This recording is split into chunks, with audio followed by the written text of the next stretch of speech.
It should have been one of the happiest moments of my life. My son, Kevin, was about to leave for Harvard, something I had dreamed about for him since the day I adopted him. It felt like the culmination of everything I had worked for, the years of sacrifice, the sleepless nights, the endless financial strain.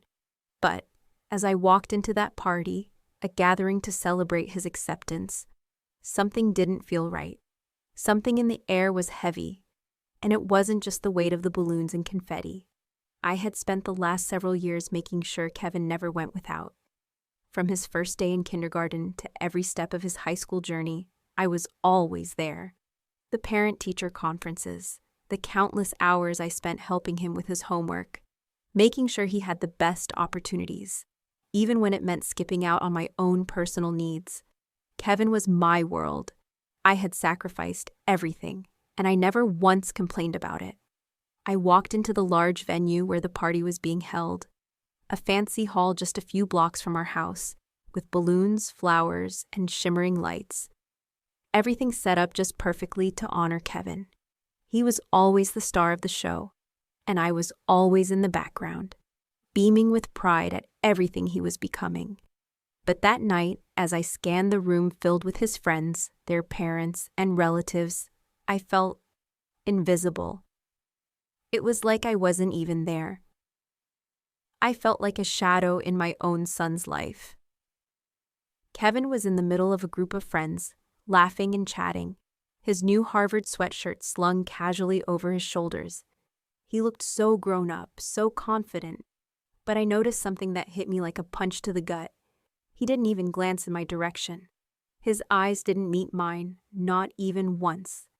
I stood there, a little lost, watching the way his friends surrounded him, their attention fixed on him, while I was left to stand by the punch bowl in the corner of the room, sipping on my drink, trying to make myself small.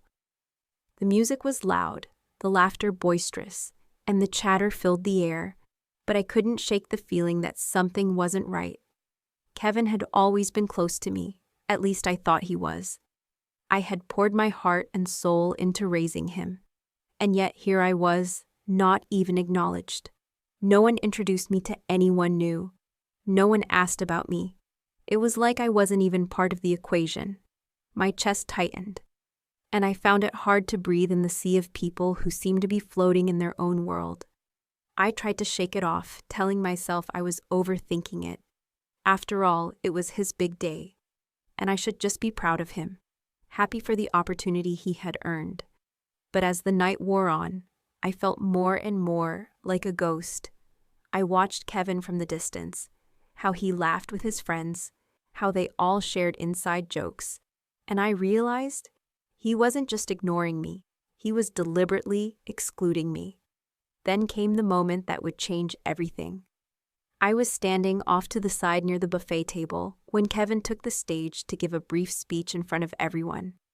I thought it would be a touching moment where he would mention how thankful he was for all the sacrifices I had made. After all, I had been the one to push him, to help him get those grades, to fund his extracurriculars, to keep him focused when things got tough. I had been there every step of the way. He was my son, and I was so proud of him. But as he grabbed the microphone, I could feel a knot tightening in my stomach. Kevin, with a big grin on his face, looked out over the crowd. First of all, he began, "Thanks to my friends, my real family. You've been with me all these years, and I couldn't have done this without you. You guys are the best." There was a pause, and the crowd clapped, but my heart sank further. I could feel the weight of his next words coming before he even said them. "And, as for my mom," he continued, his voice now turning somewhat more casual. "Well, she's just a brain-dead old lady who still doesn't understand what I want to do with my life. But hey, she's paid for everything, so I guess I owe her something," he chuckled, his friends laughing along with him. I stood frozen, as if the world had just come crashing down around me. I could feel my face burn, as if a spotlight had been shone directly on me. My heart hammered in my chest. I was numb, yet I felt every single ounce of the humiliation he just put me through. The room felt cold despite the warmth of the laughter around me. Kevin didn't look at me. He didn't even acknowledge that I was standing there, watching him. The hurt in his words was sharp, but even more painful was the casual way in which he dismissed me. The truth of it hit me like a wave. I wasn't just overlooked. I wasn't even a part of his life anymore. All those years I'd spent pouring everything into his future. Every sacrifice, every dollar, every sleepless night, none of it mattered. In that moment, I realized that Kevin had long since stopped seeing me as a mother. I was just a means to an end. A wallet. A resource. I didn't know how to react. I didn't even know how to feel. I couldn't move. I couldn't breathe. The party continued on around me, the music blaring, people dancing, and yet all I could hear were the cruel words that had just been thrown at me. Kevin had spent so much time with his friends, joking about how stupid I was, how out of touch I was with the real world. But what he didn't know, or maybe didn't care to know, was that I had sacrificed everything for him to have a life he would never have otherwise. I stood there, unsure of what to do, feeling small and invisible in a room that was supposed to celebrate his achievements. The mother who had given him everything was now an afterthought. And in that moment, I realized that whatever bond I thought we had was gone. He had erased me from his life, and that hurt more than anything. I've heard people talk about moments in life that change everything, the moments that hit you like a freight train and leave you reeling, unable to catch your breath. But until that night, I never truly understood what they meant. Kevin's words at the party hit me with such force, I couldn't breathe. My chest tightened, my heart raced, and for a few seconds, it felt like the world had completely tilted on its axis. Nothing made sense. I stood there, frozen in disbelief, unable to comprehend what had just happened. It was Kevin's Harvard acceptance party, the culmination of everything he had worked for, the moment he would step into the world, ready to take on everything he'd dreamed of. I had been there for him through it all, sacrificing, supporting, loving him unconditionally, every step of the way. And in that moment, when he stood in front of all his friends, smiling with pride, everything I had done for him suddenly seemed meaningless. I had been nervous about the party. It was supposed to be a celebration of his achievement, of all his hard work paying off. I wanted it to be perfect for him. I had spent weeks planning, making sure the catering was just right, coordinating with his friends to make sure everyone was on the same page. I even picked up his favorite cake, the one he'd always asked for growing up, a gesture that I thought would remind him of the countless birthdays I had made special for him. But when I walked into that room and saw Kevin at the center of everything, smiling and laughing with his friends, a strange feeling began to settle in. There was a coldness to the atmosphere, something I couldn't quite put my finger on. He looked happy, but he didn't look grateful. I didn't expect him to shower me with praise or to stand up and thank me for everything I'd done. That wasn't his style, but I also didn't expect him to act like I was invisible. I stood off to the side, as I usually did. This wasn't my night. It was his. I didn't need the spotlight. But I never imagined that the one person who should have acknowledged my presence, the one person I thought would see me for everything I had done, wouldn't even glance in my direction. It wasn't that he was ignoring me, it was that he was deliberately distancing himself. It was as if I wasn't even there. And then, in a moment that seemed to stretch on forever, Kevin said it. I'll never forget it. He was standing in front of his friends, holding a glass of champagne, laughing with a group of them, when he made the comment that changed everything. His words were sharp, cutting through the noise of the party, and before I knew it, everyone had fallen silent. I just don't get why she's still around. It's like she's a brain-dead old lady who doesn't know how to let go. Seriously, I can't deal with it. It felt like someone had slapped me across the face. In an instant, everything that had been swirling around in my head, the confusion, the hurt, the growing sense of alienation came crashing down on me. I thought I had misheard him at first, but when I saw the smirk on his face, I knew it was real. The crowd laughed, but I didn't hear them. I didn't hear anything. It was as if the whole room had disappeared, and I was trapped in this bubble of disbelief. I couldn't move. I couldn't speak. All I could do was stand there, my heart racing, my hands trembling. I felt my throat tighten, and I could feel tears pricking the back of my eyes, but I refused to let them fall. Not here, not in front of all these people. I had given up so much for him. I had worked so hard to make sure he had everything he needed, everything he wanted. And this was how he repaid me, with cruelty, with public humiliation. I couldn't understand it. I had sacrificed so much of myself to give him everything he ever asked for. I had worked late into the night to earn the money for his college tuition, his private school, his extracurricular activities. I had given up vacations, free time, friends, anything and everything that would have taken time away from him or his future. And yet, in that moment, I realized that none of it mattered. He didn't see it. He didn't care. I stood there for what felt like an eternity, my mind racing. The laughter continued, but it felt distant, hollow, like an echo that I couldn't escape. Kevin didn't notice my presence, and even if he did, he didn't care. In his mind, I was just the old lady who had gotten in the way of his life. Someone who had done everything for him, but had never truly been seen. I wanted to scream. I wanted to tell everyone at that party what I had done for him, how much I had given up. But the words wouldn't come. They were stuck, lodged in my throat like a bitter pill I couldn't swallow. I wanted to walk up to him and say, "Do you have any idea what I've sacrificed for you? Do you even understand what it takes to put your child's dreams ahead of your own?" But I couldn't. The reality of the situation hit me like a wave. I was invisible to him. He didn't need me anymore. He didn't care. I turned to leave, but my legs wouldn't move. I was rooted to the spot.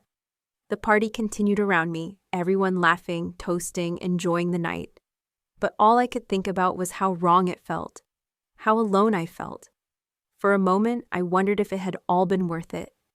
Every hour I had spent working to make sure Kevin had the best opportunities.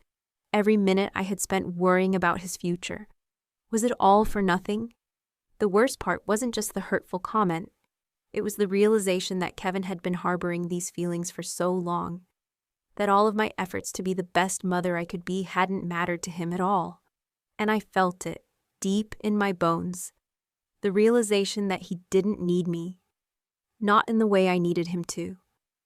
I spent the rest of the night in a fog, numb to everything around me. The joy of his achievement seemed to slip away like sand through my fingers.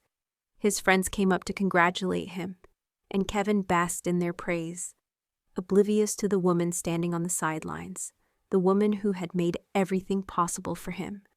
But as I stood there, disconnected from the celebration, something inside me started to shift. The pain was raw, but it also sparked a question I couldn't ignore anymore. Why was I letting myself be treated like this? And it hit me. I wasn't just a mother to him. I was someone with a life of my own, someone who had given everything for him. And it was time for me to start thinking about myself. Because in that moment, Kevin had shown me who he really was, and I wasn't sure I liked it. The days following Kevin's hurtful outburst at his Harvard acceptance party felt like a slow, suffocating descent into realization. My heart was heavy, but the worst part wasn't the initial shock of his words.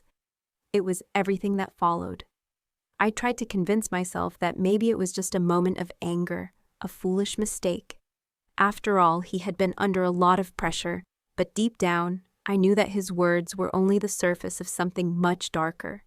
Something I hadn't been ready to face. It started with little things.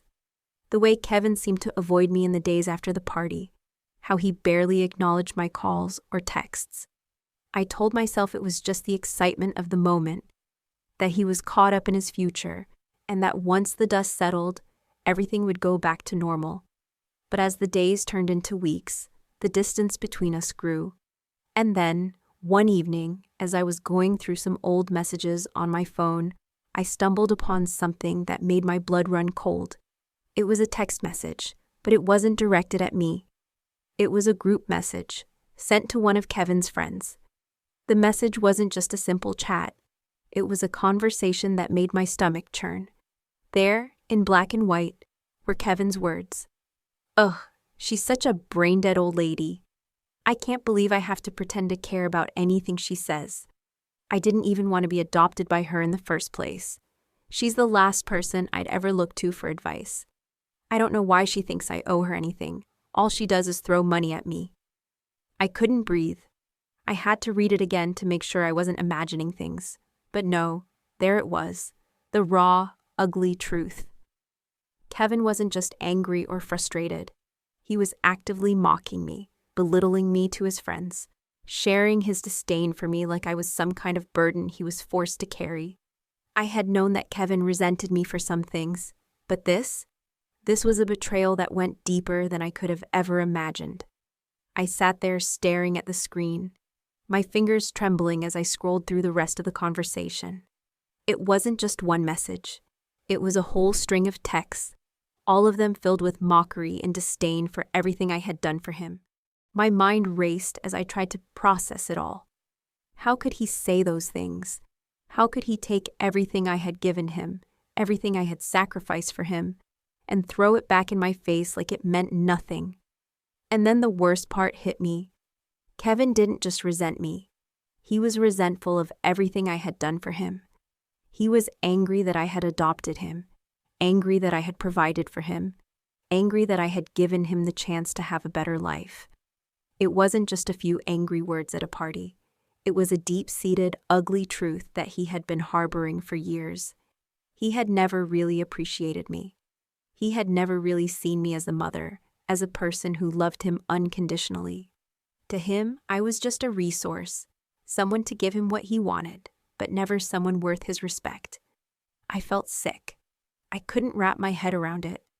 I had spent so many years pouring my heart and soul into raising Kevin, making sure he had everything he needed to succeed. I had been there for every school play, every parent-teacher meeting, every hardship he had faced. I had sacrificed my own dreams and ambitions to make sure he had a future. And this was how he saw me. I wanted to confront him. I wanted to scream at him, to tell him how deeply his words had cut me, but at the same time, I felt like I had already lost him. This wasn't just about a single argument or a misunderstanding. This was about the fact that Kevin had never truly valued me. Not as a mother, not as a person. I had been living in a delusion, thinking that all the sacrifices I had made for him would result in the kind of love and respect I had always dreamed of receiving in return. But it had never been about that for him. It was always about what he could get, never about what he could give back. The betrayal was so deep that it was hard to even put into words. All these years, I had believed that Kevin was my son, that I had given him a better life than he could have had. But now, I realized that he had never seen me as family. He had never seen me as anything more than a means to an end. And that was the hardest part to swallow, that I had never really mattered to him the way I thought I did. I couldn't let it go. I spent the next few days replaying the conversation in my head, trying to understand how it had come to this. How had I missed all the signs? Had he always felt this way, and I was too blinded by love to see it? Or had it only been in the last few months, as he got older and more independent, that he started to resent everything I had done for him? The more I thought about it, the angrier I became. The more I realized how completely he had taken me for granted. And the more I saw that, no matter what I did, no matter how much I gave, he would never appreciate me the way I deserved to be appreciated. I had been playing the role of the perfect mother, the self-sacrificing parent, but all it had earned me was bitterness and disrespect. It was a wake-up call I hadn't been prepared for, and even though I still loved Kevin with every fiber of my being, I knew in that moment that I had to stop pretending. I had to stop giving him everything I had, only to have it thrown back in my face. It was time for me to stop being the person he used. It was time for me to take back control of my life. I don't know when exactly it happened, but there was a moment when everything clicked. It wasn't like a sudden burst of light or an epiphany that hit me all at once. It was more like a slow, painful unraveling, a series of realizations that piled on top of each other until I couldn't ignore them anymore. I had been living in a fog, convinced that the sacrifices I had made for Kevin would eventually mean something, that they would earn me the kind of love and respect I'd always dreamed of. But now, sitting in the quiet of my own home, I could no longer deny the truth. Kevin wasn't the son I had always hoped he would be, and in that moment, I finally saw things for what they truly were. I remember sitting at the kitchen table that morning, sipping my coffee, staring at a picture of Kevin from when he was younger. It was a photo from his 7th birthday, his smile wide, his face covered in chocolate cake as he blew out the candles on his cake. It was a moment I had treasured, a snapshot of innocence, of the boy I had raised with all the love and care I could muster. I used to look at this picture and feel pride, joy, and warmth. But that morning, as I stared at it, something shifted inside me. I thought about everything I had done for him. The years I spent as a single mother, working 2 jobs to make sure he had everything he needed. I thought about the long nights I stayed up with him, helping with homework, talking through the tough times, providing comfort after bad days. I thought about the weekends I spent driving him to soccer practice, to his piano lessons, to every activity he was passionate about, all while sacrificing my own dreams and desires in the process. I had poured everything I had into raising him, believing that if I gave him enough, he would see me for what I truly was, a mother who loved him unconditionally. But in that quiet moment, as I sat at the table, I saw the reality for the first time. Kevin had never truly appreciated me. Not in the way I had hoped. Not in the way I deserved. He had taken everything I gave him without a second thought. His resentment was clear now. He saw me as nothing more than a means to an end. Someone to give him the things he wanted, but never someone to love or respect. All those years, all the sacrifices, had meant nothing to him, and I had been blind to it. I remembered the day he was accepted into Harvard. I had been thrilled for him, of course. What mother wouldn't be? But the excitement was tempered by an unsettling feeling in my gut, something I couldn't quite explain. Maybe it was the way he'd thanked me, or rather, the lack of thanks. It wasn't that he had outright been ungrateful, but there was this coldness in his words. He didn't acknowledge the years of financial struggle I had gone through to make sure he had the best opportunities. He didn't acknowledge the long hours I had worked, or the times I had sacrificed my own happiness just to ensure that he could live his dream. I had convinced myself that he would come to appreciate those things eventually, that he would realize how much I had given up for him. But now, after hearing the way he spoke about me behind my back and witnessing the lack of respect he had for me at the party, I realized that he never would. It was all so painfully clear now. Kevin had never truly seen me. He had never seen the person behind the mother I had tried so hard to be. And the worst part was that I had let it happen. I had spent all these years molding myself into the perfect, self-sacrificing mother, the one who would do anything for her child. But in the process, I had lost myself. I had become so consumed with making Kevin's life perfect that I had forgotten about my own needs, my own happiness. For the first time in a long while, I felt a deep, gnawing ache in my chest. The kind of ache that comes from realizing that all the love and care you've poured into someone has been taken for granted. The kind of ache that comes from understanding that no matter how much you give, it will never be enough for someone who doesn't truly value you. I thought back to all the moments when I had put Kevin's needs ahead of my own, when I had given him everything I could, even when I was barely scraping by, when I had bent over backwards to make sure he had the life I never had, all while sacrificing my own peace of mind, my own time, my own sense of self. And now, all I could see was how much of that I had lost in the process. The person I had become, the mother who lived only for her child, wasn't me at all. It was a version of myself that I had created out of obligation, out of love, and out of guilt. But in the end, it had only left me hollow. As I sat there, the weight of it all pressed down on me. But instead of breaking under it, I felt something shift inside me. It wasn't anger, it wasn't sadness, though there was plenty of that. It was a quiet realization. I deserved more than this. I deserved to be seen. I deserved to be appreciated, not just for the things I did for others, but for who I was.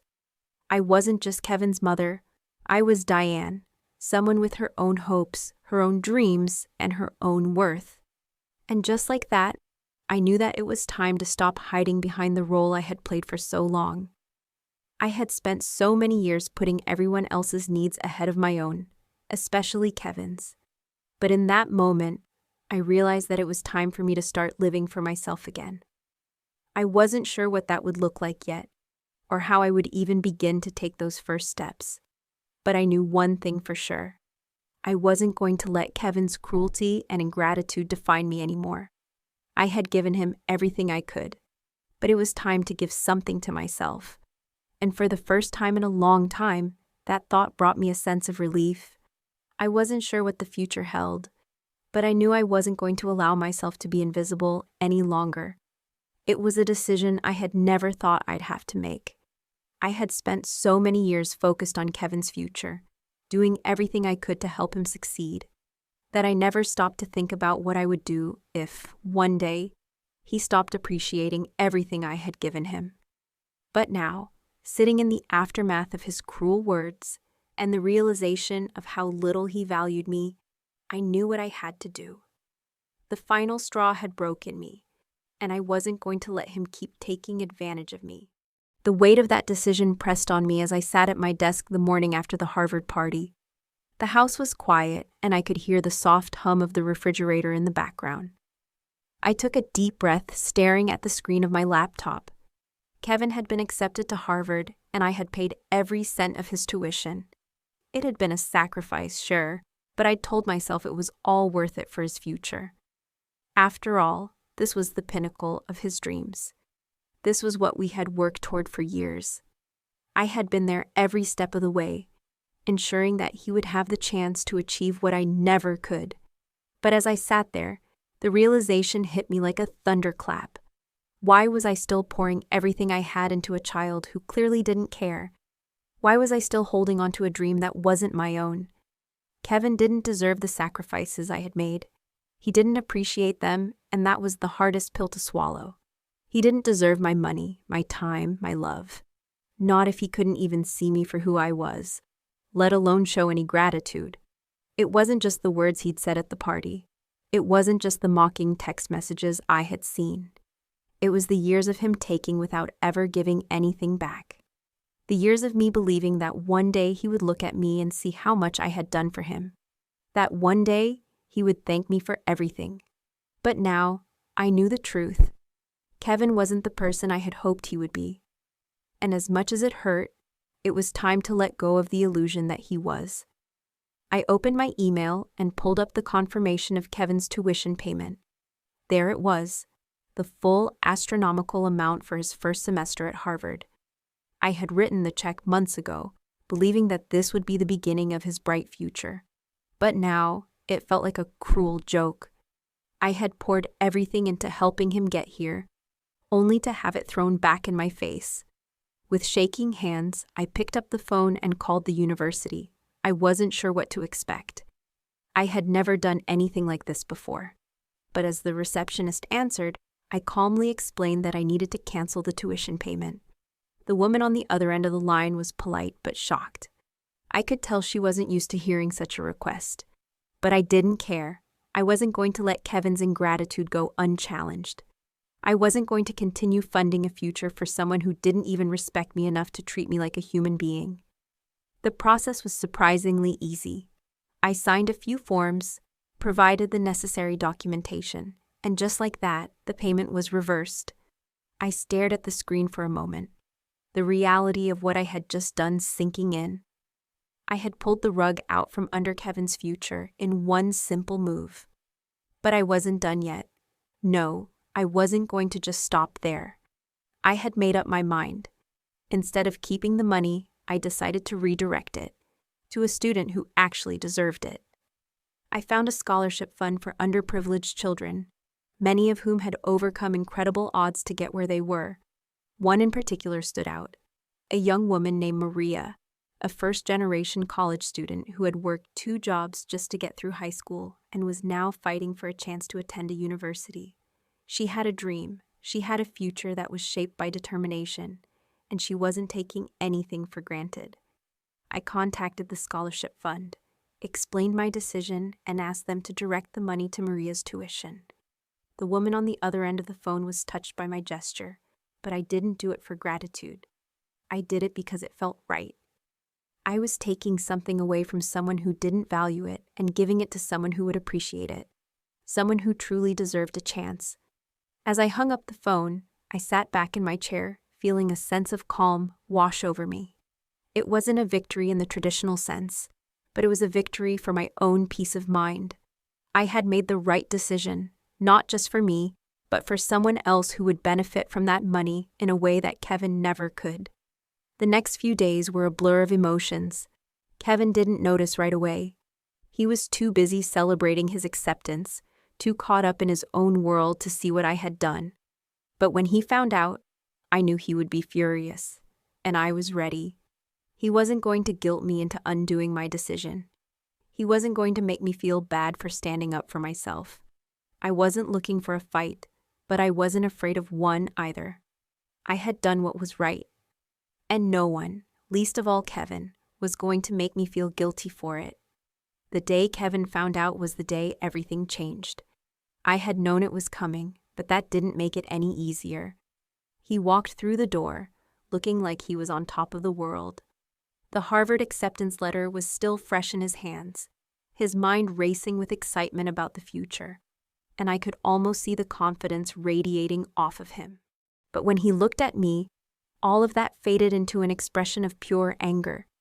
He knew something was wrong, even before he spoke.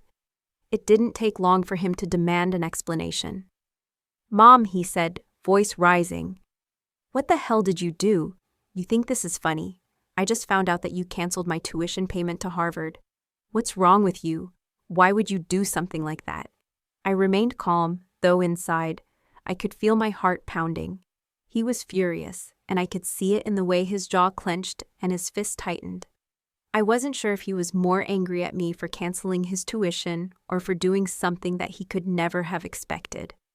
I had always been the one to make things happen for him, to fix things when they went wrong, to make sure he never had to face any real consequences for his behavior. But now he was facing the consequences of his actions, and he wasn't happy about it. I stood there, meeting his glare with a quiet resolve. "I did what I had to do, Kevin," I said, keeping my voice steady. "You've made it clear how little you appreciate what I've done for you. You've made it clear that you think I'm just a brain-dead old lady, and frankly, I'm done. I'm done trying to buy your love. I'm done trying to prove myself to someone who doesn't even care." His face reddened, and I could see the frustration building up inside him. He took a few steps forward, pointing his finger at me as if trying to accuse me of something. "You've got to be kidding me," he spat. "You can't just pull something like that. Do you even realize what this means? I can't just go find another school to pay for. You've ruined my future. You're the one who promised to pay for it all, and now you're backing out." His words stung, but they didn't have the same impact they once would have. I wasn't going to feel guilty anymore. Not about this. Not about him. "Kevin," I said, trying to keep my voice even. "I've been supporting you for years, emotionally, financially.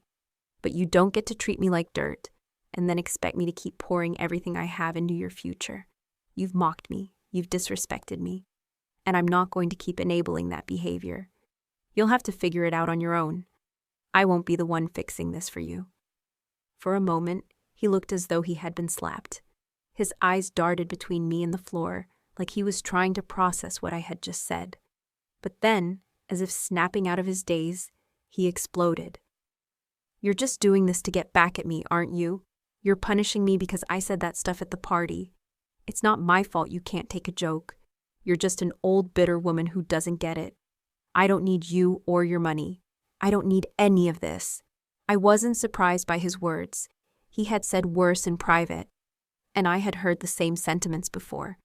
But this was the first time he was saying them to my face, with that much venom. The shock of it all was wearing off now, and in its place was a quiet understanding. I had made the right decision. He didn't need me. He didn't want me. I took a slow breath. No, Kevin, you don't need me. You've made that abundantly clear. And honestly, I'm okay with that. I'm not here to be your backup anymore. I'm not going to sacrifice myself for you any longer. His eyes were blazing now, and for a moment I thought he might actually strike me. But he didn't. He just stood there, seething with rage, as the reality of what I had done began to sink in. The money was gone.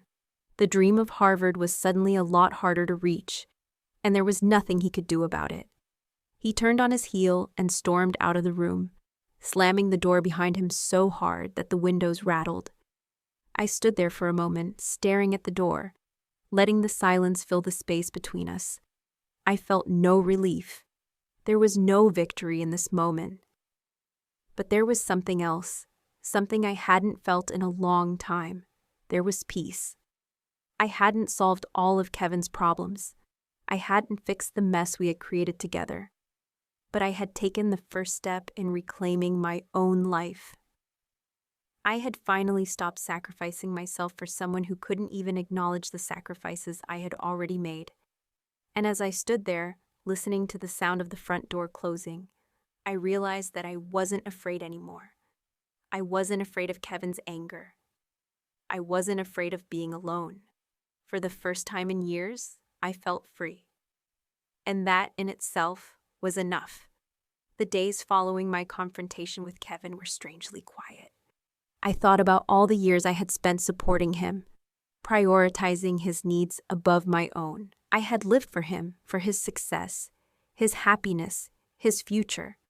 It had been a one-sided relationship, but I had convinced myself that I was doing it out of love, that this was just the way motherhood worked.